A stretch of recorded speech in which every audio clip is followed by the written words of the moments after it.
Време е да кажа добре дошла на следващия ни гост, доцент доктор Диана Петкова, пулмолог в Университетската болница Света Марина във Варна. Тя е член на управителния съвет на Българското дружество по белодробни болести, както и почетен член на Белодробната лига Сент-Гален в Швейцария. Едно дружество с 104 годишна история. Доцент Петкова, добре дошли. Благодаря ви. Нека да кажем няколко думи какво е това пулмонална хипертония. Нарича се още белодробна хипертония. Пулмоналната артериална хипертония е едно заболяване, което има тежка прогноза, малка преживяемост след като се постави диагнозата и в този смисъл обрича на недобри дни хората, които получат тази диагноза. Това беше до преди няколко години, докато на нас лекарите не ни беше дадена възможност да лекуваме пациентите с нови медикаменти, които им дават чудесни шансове, дори с тази диагноза да продължат ведро напред с добро качество на живот. Това обаче в последните години вече е реалност. Това вече е реален факт. Има в класификацията на болестите, пулмоналната артериална хипертония има различни диагнози, които са свързани в този синдромокомплекс. Те са строго медицински. Някои от тях са редки проявления, други са често съпътстващо усложнение на редица белодробни и сърдечни заболявания.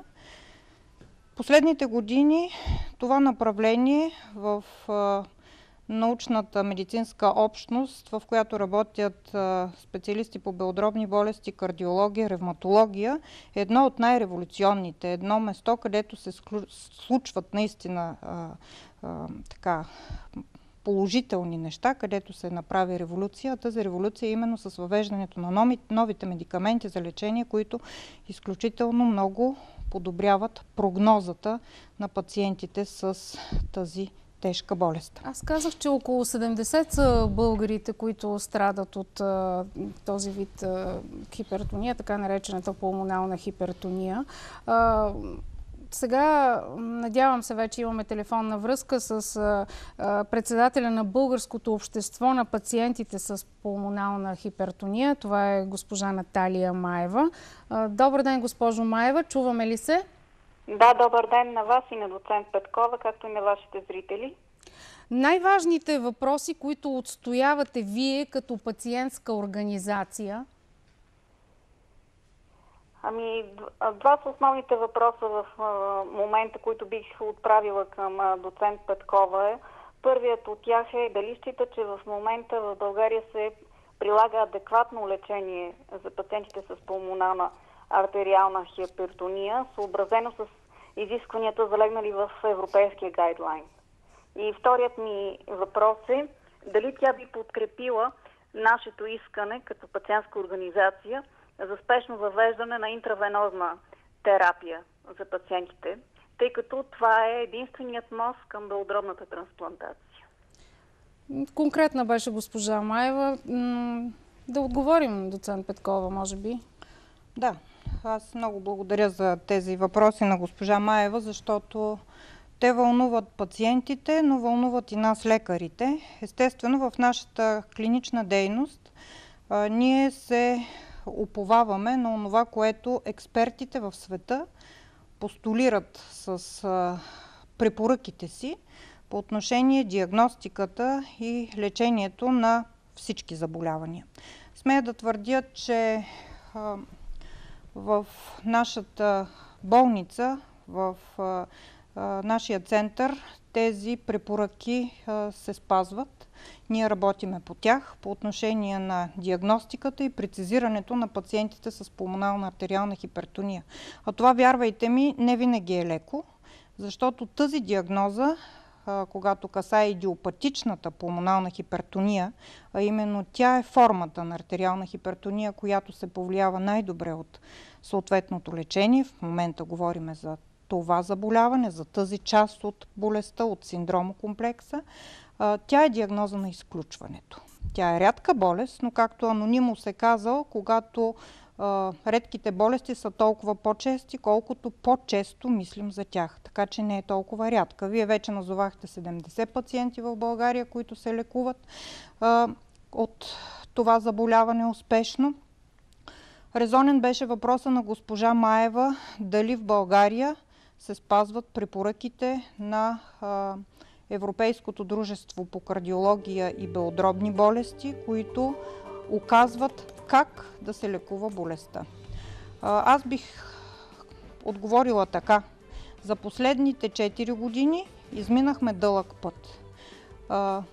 Преди това българските пациенти нямаха достъп до това модерно, наистина много скъпо лечение. Към този момент има 4 медикамента, които са регистрирани и които са достъпни за лечение на пациенти с пулмонална артериална хипертония. Ако ме питате дали съм доволна от формулата, която е приложена от нашите институции, веднага ще ви кажа, че имаме много предложения и виждания за оптимизиране на методологията на изписване и на препоръка на лекарствата, така че наистина в 100% да отговориме на критериите и стандартите. Първо по отношение достъпността на лекарства. Не всички са регистрирани у нас, както вече госпожа Маева във втората част на своя въпрос отбеляза.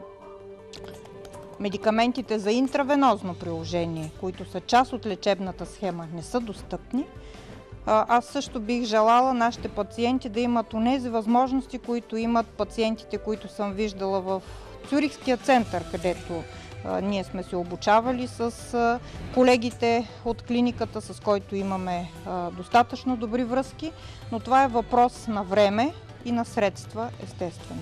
Предполагам, че средствата за сега, освен на времето, създаването на специалисти, които работят в тази посока, също е проблем за въвеждането на този тип препарати. Безспорно и в условията на нашата страна, аз мисля, че за последните години беше направено немалко. Но има какво още да се желае, така че действително да бъдем равнопоставени, да бъдем и съпоставими с европейските центрове, които имат дългогодишна практика и изключително добри постижения в тази посока. Да, по отношение, само ако разрешите на втората част от въпроса на госпожа Маева, дали бих подкрепила интравенозното приложение на медикаменти? Безспорно да, защото аз съм имала възможността да наблюдавам резултатите от лечението на пациенти с приложение на интравенозни помпи, с епопростенол или пък с иломедин, терпростенил, които имат изключително добри резултати.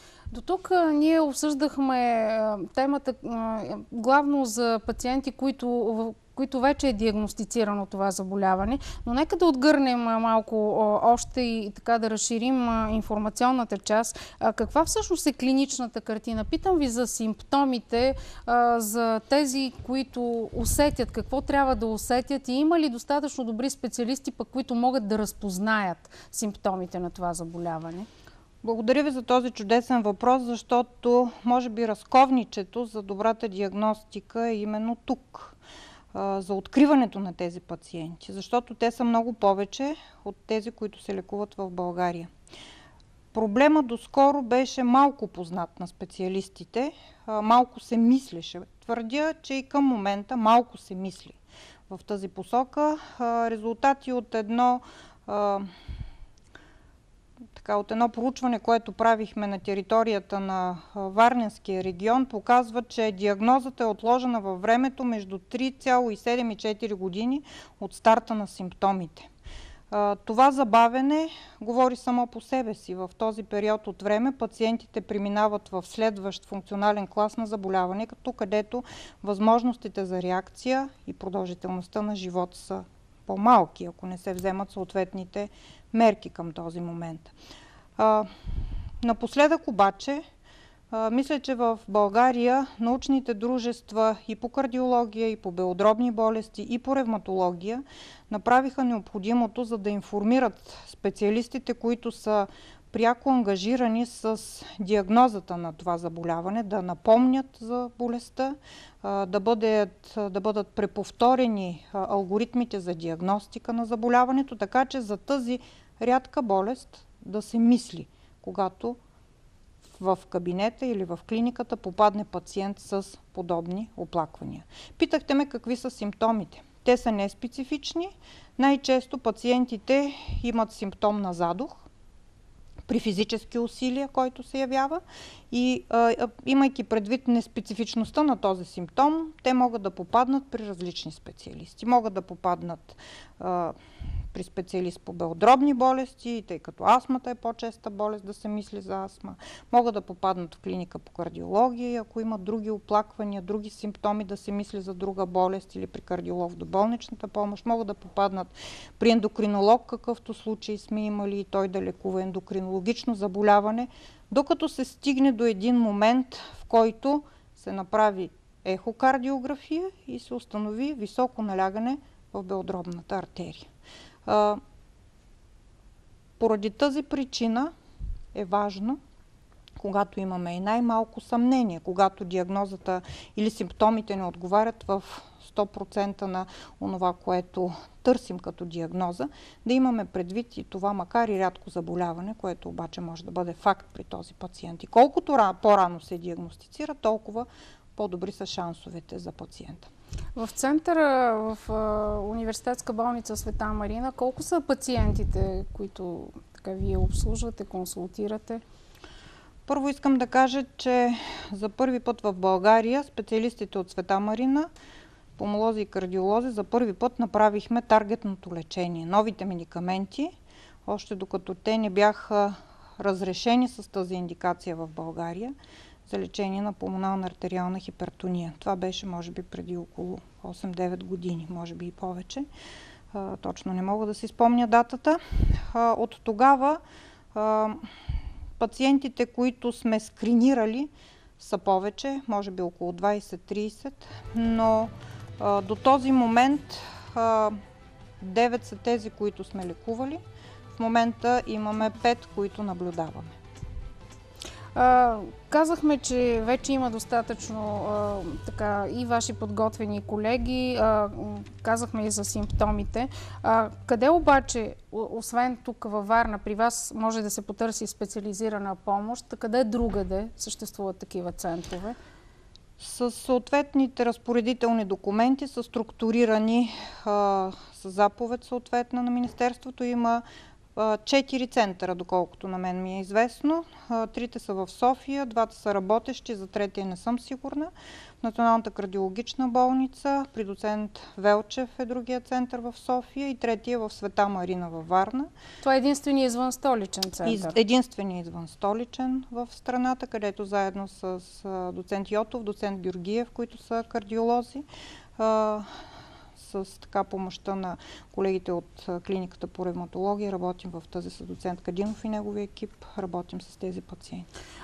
Имате и много тясно сътрудничество с университетската болница в Цюрих, но предлагам този разговор и при следващото гостуване на специалисти от болницата в Цюрих да ви поканим да гостувате тук, за да разширим още темата, да съпоставим лечението у нас и в Европа. Благодаря ви за този разговор. Мисля, че отгърнахме страницата. От тук нататък ви предстои още много работа. Желаем ви успех.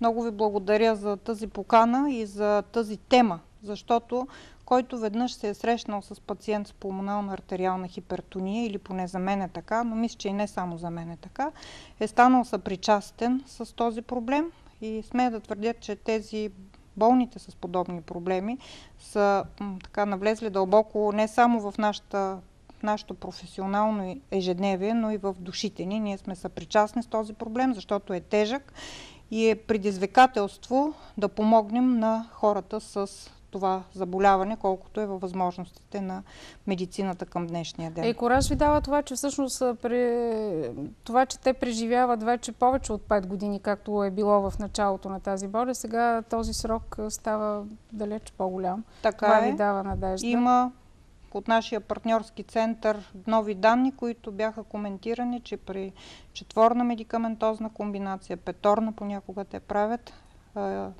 шансовете за живот или предстоящия живот за тези пациенти се изравнява с този при здрави, които са наистина революционни данни. Благодаря ви, още веднъж ви желая успех. Много ви Това благодаря. бяха минутите за здравеопазване, уважаеми зрители.